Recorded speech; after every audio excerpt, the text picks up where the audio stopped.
many other areas like that, entry-level white-collar work. I worry that those things are going to be first augmented, but before long, replaced by AI systems. We're about to disrupt millions of jobs without people having a new alternate economic future. That's going to create so much economic anxiety that we can't just roll out AI and destabilize society and overwhelm society. People will lose jobs. Yeah.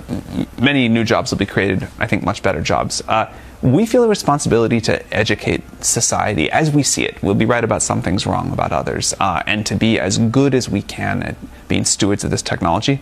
But not everyone's going to like all of the impacts, but this is coming. This is this is a scientific achievement of humanity that is going to get embedded in everything we do.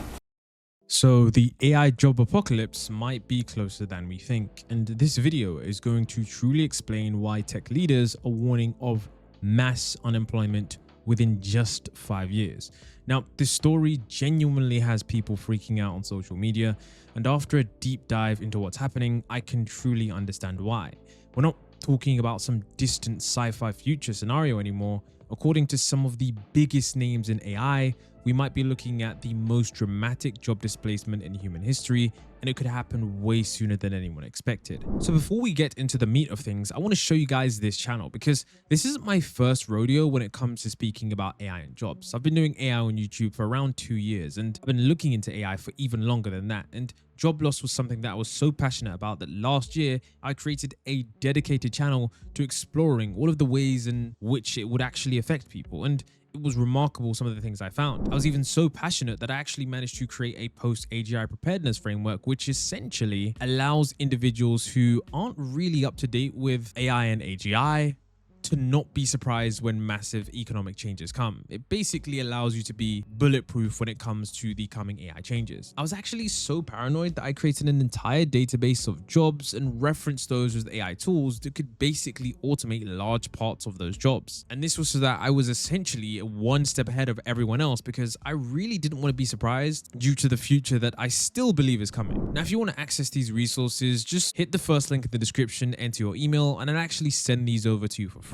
So first, let's take a look at the warning that started it all. Here is where it finally begins to hit the mainstream. Dario Amodei, who's the CEO of Anthropic, one of the most powerful AI companies in the world behind Claude, just went on the record with what he calls a blunt, scary warning for the United States government and basically everyone else. And when I tell you what he said, show you, you're going to fully understand why this is causing such a stir. Amodei is essentially predicting that AI could wipe out half of all entry-level white-collar jobs within the next 1 to 5 years. We're talking about potential unemployment to spike somewhere between 10 and 20%. Now, this isn't some random tech blogger making predictions. This is literally the guy at the forefront of AI, building the technology that could make this happen. Take a listen. Entry-level jobs in areas like finance, consulting, tech, many other areas like that, entry-level white-collar work. I worry that those things are going to be first augmented, but before long replaced by AI systems, and that we may indeed. It's hard to predict the future, but we may indeed have a serious employment crisis on our hands as the pipeline for these early stage white collar work starts to contract and dry up. What's the timeline here? I would not be surprised if somewhere between 1 and 5 years we started to see big effects here. I've heard a number of people talk about this in private. AI CEOs talk about this in private. CEOs of other companies talk about this in private. And I really felt that the message that this is happening hasn't been getting out to ordinary people, hasn't been getting out to our legislators or Congress people either. And so I felt I needed to speak up on the record. I do think that this is something we can prevent this, but we need to act now. And so what really got my attention is that he actually said most people are unaware that this is about to happen, and that it sounds crazy and people really just don't believe it. And the thing is that's so wild about this all is that he's not even trying to hype up his technology. He's trying, to warn people about it, which is, pretty unprecedented when you think about it. He says that, governments need to stop sugarcoating what's coming. The CEOs of other AI companies, they really need to be honest about the future of work. And I guess it shows a high level of integrity because he's calling out these other CEOs and other tech firms for not preaching the same message. Most people being unaware is not the scenario we want to be in when there's going to be rapid change in the future. I think we really need to think about this for a second. The people who are supposed to be preparing us for this haven't even had the conversation yet on where things are going to go. Now, the crazy thing about all of this is that it's not just Dario Amodei that has said this. In this video, you're going to see multiple different tech figures all basically talk about the same message. I actually came across a podcast in which some of the Anthropic employees were basically discussing that even if AI progress stalls today, like even if we never make another breakthrough in AI, the current systems that we have right now are already capable of automating all white-collar jobs within the next 5 years. So take a listen to this, because honestly, it is very hard to believe. They're not talking about super intelligent AI. They're essentially just stating that the technology exists today. Right now, it is powerful enough to replace pretty much every office job if the company decides to implement it properly. Even if AI progress totally stalls, you think that the models are really spiky and they don't have general intelligence, it's so economically valuable and sufficiently easy to collect data on all of these different jobs, these white-collar job tasks, such that, to Sholto's point, we should expect to see them automated within the next 5 years. Yeah. Like even if you need to hand spoon every single task to the model. It's like economically worthwhile to do so. Even if like algorithmic like progress stalls out and like we just never figure out how to like keep progress going, which I don't think is the case. Like that hasn't stalled out yet. It seems to be going great. The current suite of algorithms are sufficient to automate white-collar work, provided you have enough of the right kinds of data. Yes. And in a way that like compared to the TAM of salaries for all of those kinds of work is so like trivially worthwhile. Yeah, exactly. So I'm not sure if you heard that, but one of the researchers essentially said that even if you need to manually train the AI for every single task, it's still economically worthwhile for the companies to do so because the savings are so massive. And that's a pretty sobering thought when you consider what that truly means for millions of workers. Now, Anthropic haven't just made this statement in this interview, although this interview was incredibly insightful. There was also this personal take that gave me chills. 11 months ago, I made a video on a top AI researcher revealing the scary future of employment. At the time, this video actually did get a decent amount of coverage. This video was essentially talking about Avital Balwit, who's the chief of staff at Anthropic. And she essentially wrote this article where she basically said that the next 3 years might be the last few years that she works. And this isn't because she's sick, and it isn't because she's retiring early. It's because she thinks that the technological changes could end employment as we know it. I'm actually going to show you 3 sections from this, and I think it's really relevant to this video because it's another Anthropic employee giving us a clear statement of the future that is to come. It talks about how I'm 25, the next 5 years might be the last few years that I work. I'm not ill, I'm not becoming a stay-at-home mum, but I stand at the edge of a technological development that seems so likely, should it arrive, it will end employment as I know it. She talks about the fact that with every iteration of the model, she's confronted with something more capable and something more general than before. And she speaks about the fact that AI will essentially be able to do every economically useful task. And that given the trajectory of this current technology, that she expects AI to first excel at any kind of online work. Essentially anything that a remote worker can do, AI will do better. Things like copywriting, tax preparation, customer service, and many of those other tasks will soon be heavily automated. And what was particularly interesting about her point is that all of this change is occurring very rapidly, and most people really haven't caught on to this message yet. And so I actually found something rather interesting. I've been following this page on Twitter for quite some time. It's called UBI Works, and essentially what they do is they focus on universal basic income, looking at all of the industry-wide trends. And if you aren't sure what universal basic income is, it's incredibly relevant to today's video. And essentially, it's basically where everyone gets a monthly payment that is not contingent on any work that you have to do, but just because there aren't that many jobs, people are essentially paid money because, of course, they're now unemployed. Now, 20 hours ago, they actually, tweeted an article which speaks about something alarming happening to the job market. And essentially, the article basically states that companies are skipping entry-level hires, and apparently they're turning to AI instead. And this might actually be the start of an AI job crisis, and that UBI is worth considering before it gets even worse. In this article, it talks about, according to the New York Federal Reserve, labor conditions for recent college graduates have deteriorated noticeably in the past few months. Unemployment for new grads is now at 5.8%, which is unusually high. Even newly minted MBAs from elite programs are struggling to find work, and law school applications are surging, which the article describes as an ominous echo of when young people used to graduate school to bunker down during the great financial crisis. Now, what's really eye-opening about this article is that one economist told The Atlantic that when you think about what generative AI can do and what jobs it can replace, it's the kinds of things that, young college grads have done in white-collar firms. So as, these, big companies like law firms lean on AI for paralegal work, and consulting firms realize that 5 22-year-olds with ChatGPT can do the work of 20 recent grads, the entry level of America's white-collar economy is essentially contracting. And that gap is what some people are calling an experience gap. It's not just that there's a skills gap anymore, it's that the traditional first-rung jobs that people used to build an experience are disappearing. How are people supposed to become experts in their field if entry-level positions that used to teach you those skills no longer exist anymore? Now, what's crazy about this is that even former presidents are taking notice. What really shows you how serious this is getting is that Barack Obama recently shared an article about this on social media. Obama wrote that now is the time for public discussions on how to maximize the benefits and limit the harms of this powerful new technology.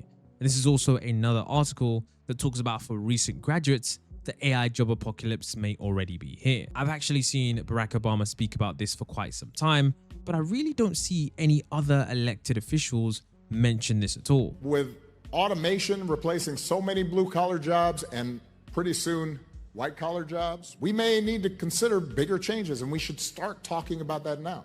Things like a shorter work week, or a universal basic income, or guaranteed income.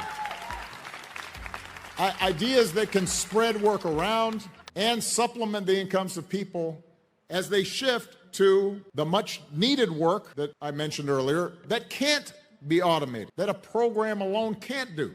Things like childcare. Now, the article that he references talks about, a few things that we just mentioned. It speaks about how millions of young people will graduate from college and that they're going to be looking for work in industries that have little use for their skills and view them basically as expensive and expendable. And, they're rapidly phasing out their jobs in favor of AI. And the troubling conclusion that this, New York Times writer has is that over the past several months, corporate executives and young job seekers, many of whom pointed to an emerging crisis for entry-level workers that appears to be fueled, at least in part, by rapid advances in AI capabilities. And that apparently AI companies are racing to build virtual workers that can replace junior employees at a fraction of the cost. And this is where we lead on to our next point, because it does say that corporate attitudes towards automation are changing. Some firms have encouraged managers to become AI first, testing whether a given task can be done by AI before hiring a human to do it. Now, this is not just some investigative nonsense. This is real, because I'm not sure if, many of you guys are familiar with the company Fiverr. This is essentially a company that helps people freelance in the gig economy. And this is a company that recently has become an AI first company. And you might hear that term a lot more in the coming future. And it's basically where companies are putting AI at the forefront of their entire strategy, allowing them to save costs and be overall a more efficient organization. Now, the Fiverr CEO has been incredibly transparent about his message. So the CEO, Mika Kaufman, one of the biggest freelancing platforms in the world, he basically sent an email to his staff that says, it doesn't really matter what you're doing, AI is coming for you. I'm actually going to read you some of the sections of the email because I think it's incredible that the CEO of a multi-billion-dollar corporation is saying AI is coming for you and most people aren't paying attention. And he says, I've always believed in radical candor and despised those who sugarcoat reality to avoid stating the unpleasant truth. The very basis for radical candor is care. You care enough about your friends and colleagues to tell them the truth because you want them to understand it and succeed. So here is the unpleasant truth. AI is coming for you, your jobs, heck, it's coming for my jobs too, and this is a wake-up call. He says it doesn't matter if you're programmer, designer, product manager, data scientist, lawyer, customer support rep, salesperson, or a finance person, AI is coming for you. He says you must understand that what was once considered easy tasks will no longer exist. What was considered hard tasks will be the new easy, and what was considered impossible tasks will be the new hard. If you do not become an exceptional talent at what you do, a master, you will face the need for a career change in a matter of months. And that he's not trying to scare people. He's not talking about your job at Fiverr, at his company, but he's talking about your ability to stay in your profession, in the industry. And so he says, are we all doomed? No, not all of us, but those who don't wake up and understand the new reality fast are unfortunately doomed. Now, he does talk about, of course, in this email, a few good solutions, which is pretty good because I think there's a lot of information out there that really doesn't help people. Like oftentimes when you ask these tech CEOs, what are people going to do in the future? It is genuinely some vague answer that doesn't really help those who are seeking the kind of information that's going to point them in the right direction. But the main advice from the Fiverr CEO's email that I've basically looked at here essentially says that you need to rapidly learn all of the AI tools within whatever, niche you're in. And of course, ensure that you go deep and specialize so you can become the #1 person. And he basically ends the message saying that, look, if you don't like what I write, if you think I'm full of nonsense or just an asshole who's trying to scare you, be my guest and disregard this message. I love all of you and wish you nothing but good things. But I don't think that a promising professional future awaits you if you disregard this reality. Now, what's crazy about this is that remember how I said many different organizations are now becoming all AI focused. And literally, as I was making this video, researching, going through tweets, going through old videos, I found out that Business Insider has literally just gone all in on AI, laying 21% of its staff off. It laid off around 1/5 of its workforce on Thursday in a sweeping round of cuts that affected every department and drew swift criticism. So it is a real trend. This isn't something that is, remarkably fake. And so we've taken a look at Fiverr. We've taken a look at Business Insider. Now we're going to take a look at a company that you probably all know about, Amazon. So I actually saw this clip of Amazon's new robot. And essentially we can see here that they're discussing the fact that even those physical jobs, the physical tasks that you might think are, potentially not automatable within the next 5 to 10 years, a lot of those in-factory jobs are probably going to be going away also. Proud, I will be unabashedly proud that we aim to eliminate, and I mean eliminate, every menial, mundane, and repetitive job out there. We want to eliminate that. And if it's repetitive, we want to automate that. This robot system is both picking products and then stowing products. Two of the most common roles of humans inside Amazon's massive warehouse network. Second largest employer, private sector employer in the US, are pickers and stowers. I heard the stat that this robotic system can handle about 75% of the products. So where do the humans fit in? If a fulfillment center, as Amazon calls it, a warehouse today has, let's just say, 1,000 employees. Yeah. After the Vulcan system is up and running, should we expect that same facility to have 1,000 employees doing different things, or maybe a number lower, but perhaps some of the jobs are paying more? Like, how should we be thinking about the full labor impact? And so this New York Times article that I found after looking at that interview clip essentially breaks down how Amazon are changing things at their distribution centers. They've got robots like Cardinal, which can organize packages in a Tetris-like fashion, and Proteus, which transports carts around without human supervision.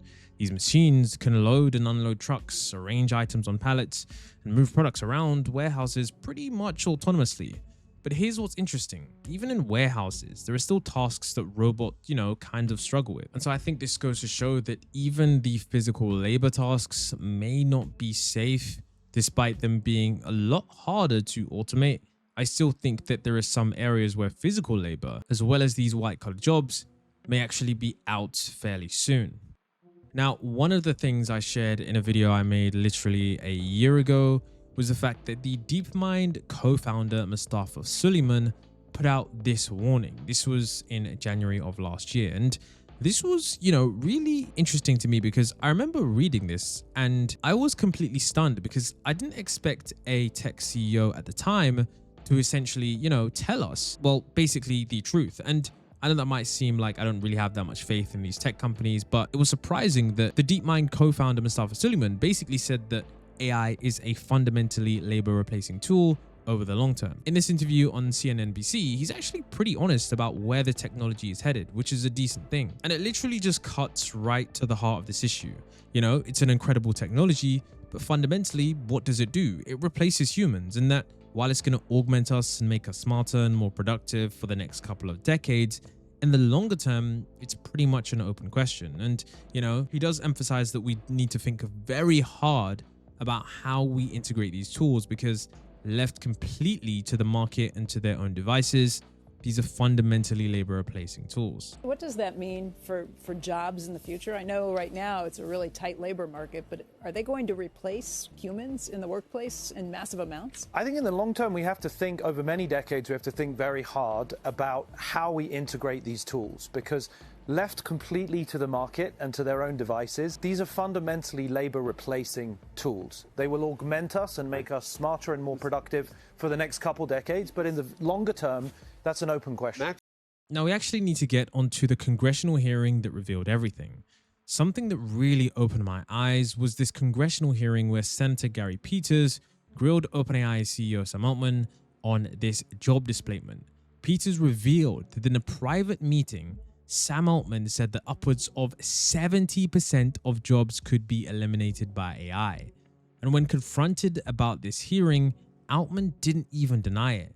Instead, he talked about how previous technological revolutions have also displaced jobs, but he said what's different about AI is the potential speed.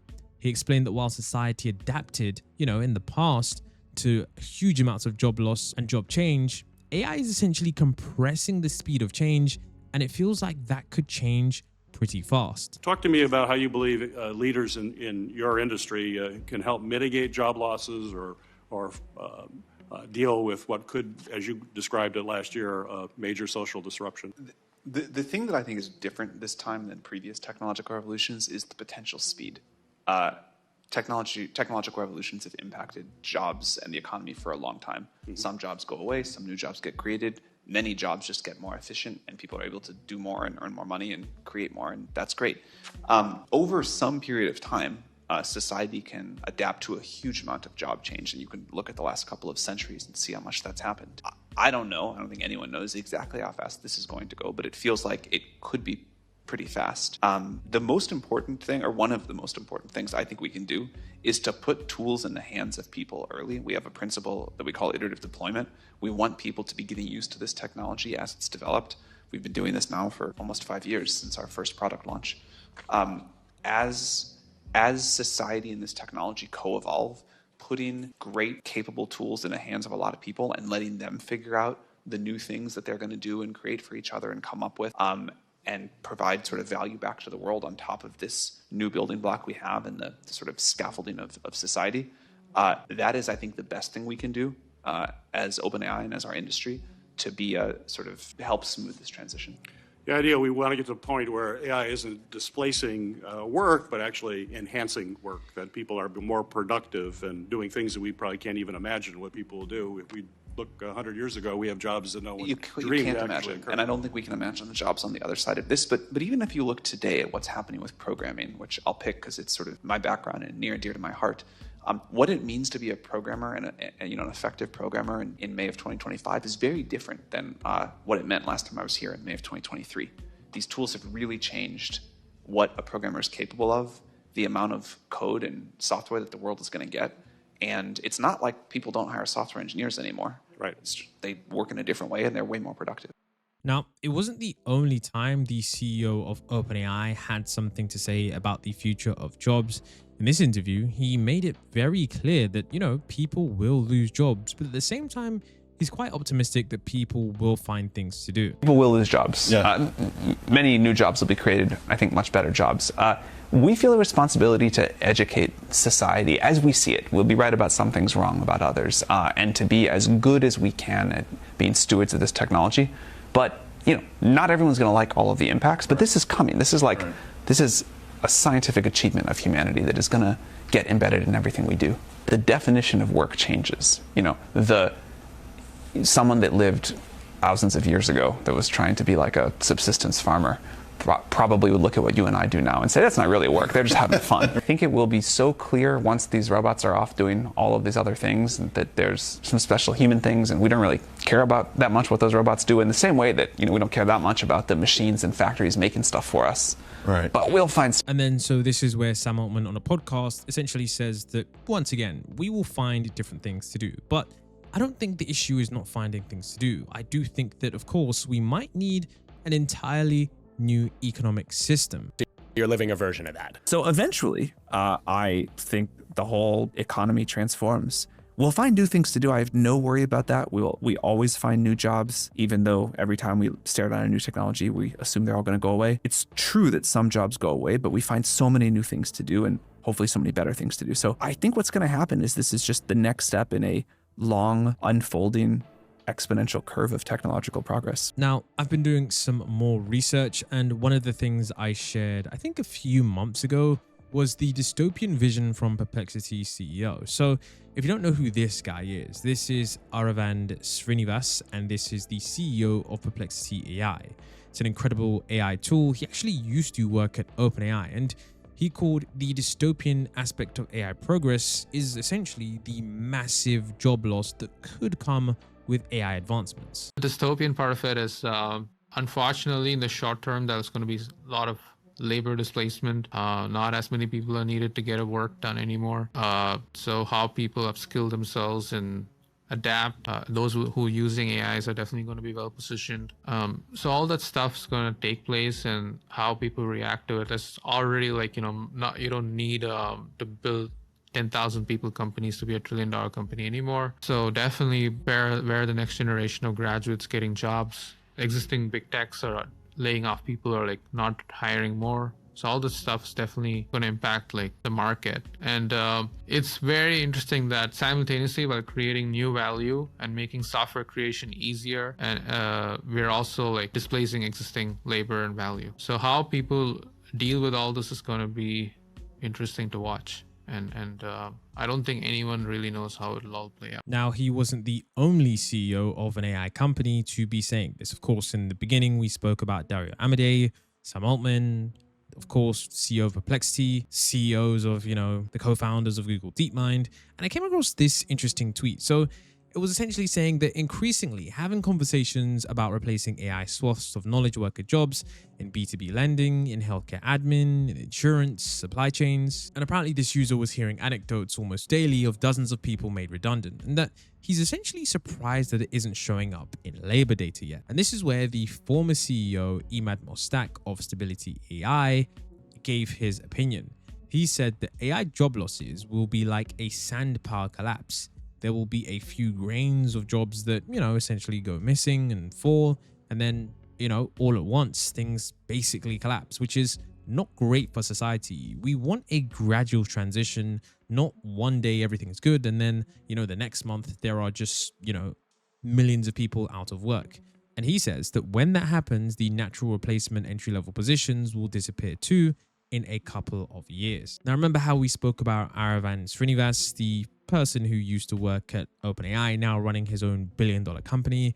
Well, he's not the only former OpenAI employee that has said some concerning things when it comes to the future of work. Historically, when you automate something, the people move on to something that hasn't been automated yet, if that makes sense. And so yes, overall, people still get their jobs in the long run. They just change what jobs they have, right?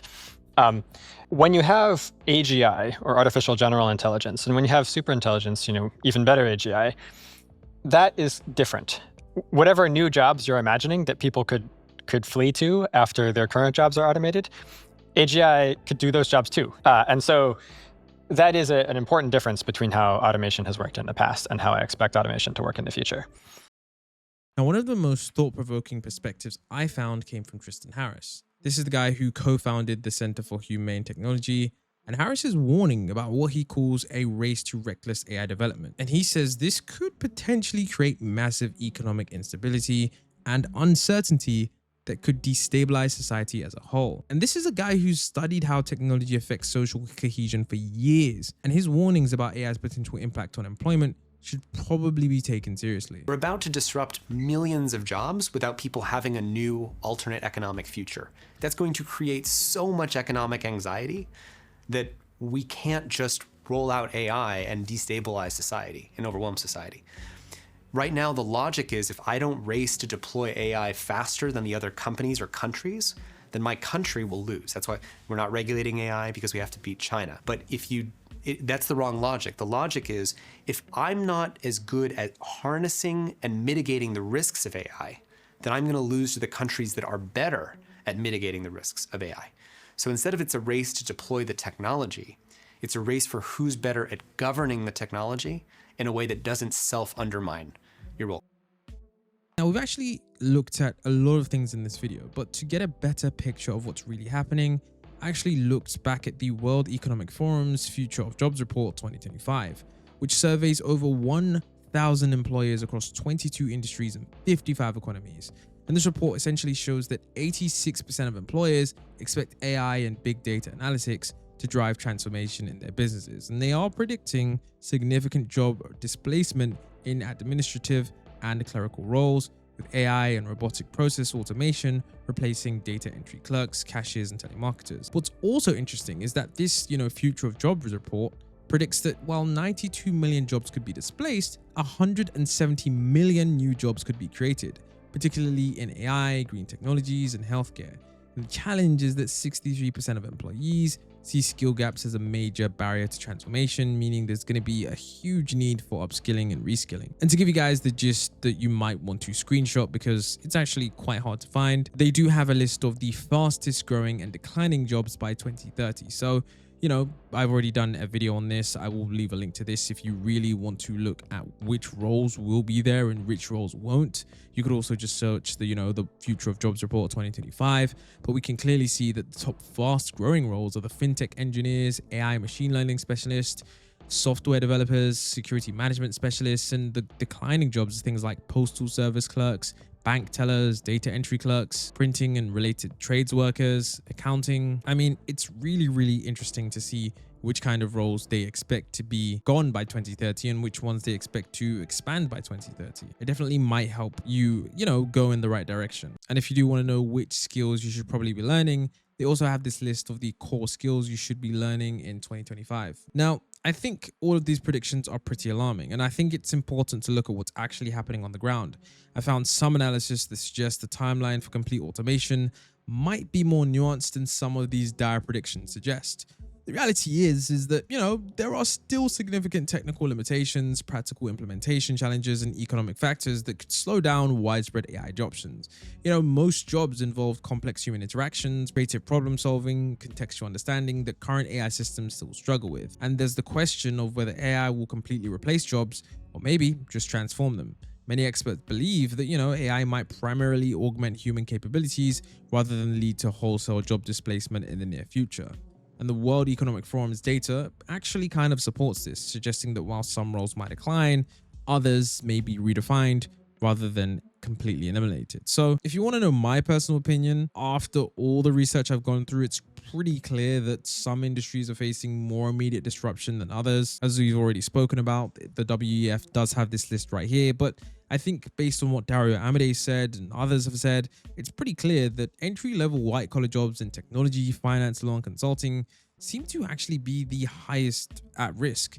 These are jobs that involve a lot of data processing, document review, basic analysis, and routine problem solving. These are the exact kind of tasks that current AI systems excel at. Customer service and copywriting are also frequently mentioned as high-risk areas, especially for remote work. And if it can be done online and involves relatively standard processes, it's probably more vulnerable to automation.